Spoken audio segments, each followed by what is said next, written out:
ക്യാൻസറിനെതിരെ പൊരുതാനായി Calicut city service സഹകരണ ബാങ്കും MVR cancer സെന്ററും സംയുക്തമായി അവതരിപ്പിക്കുന്ന ക്യാൻസർ ചികിത്സാ സഹായ പദ്ധതിയാണ് മാസ് കെയർ. വാർത്തകൾ തുടരുന്നു. ഹിമായത്തുൽ ഇസ്ലാം ഹയർ സെക്കൻഡറി സ്കൂളിൽ ലോകകപ്പ് ഫുട്ബോൾ വിളംബര ജാഥ സംഘടിപ്പിച്ചു. വർണ്ണാഭമായ റാലി ശ്രദ്ധേയമായി.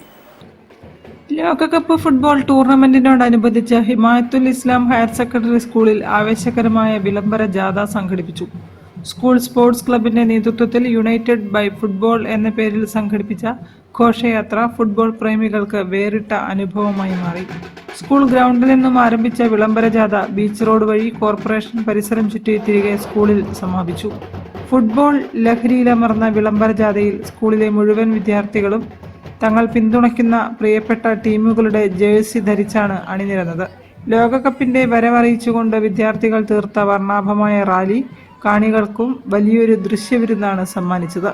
സ്കൂളിലെ NCC, NSS, JRC തുടങ്ങിയ സന്നദ്ധ സംഘടനകളിലെ വളണ്ടിയർമാർ ജാഥയുടെ സുഗമമായ നടത്തിപ്പിനായി സജീവമായി രംഗത്തുണ്ടായിരുന്നു.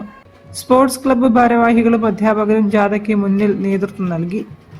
കോഴിക്കോട് കോർപ്പറേഷൻ വിദ്യാഭ്യാസ കായിക standing committee chairperson Sara Jafar flag off ചെയ്തു. കൗൺസിലർ TPM ജിഷാൻ ചടങ്ങിൽ മുഖ്യാതിഥി പങ്കെടുത്തു. ചടങ്ങിൽ school manager PKV Abdul Azeez, principal TP Muhammad Basheer, headmaster VK Faisal, PTA president Noushad, vice president Raziq, Abdul Khader Kakkattil, S Sarshar Ali, Jadeer, Anas, school കായികാധ്യാപകൻ CT ഇല്യാസ് എന്നിവരും സന്നിഹിതരായി. News bureau, Kozhikode. ഡീസൽ വില വർധനവിൽ പ്രതിഷേധിച്ച്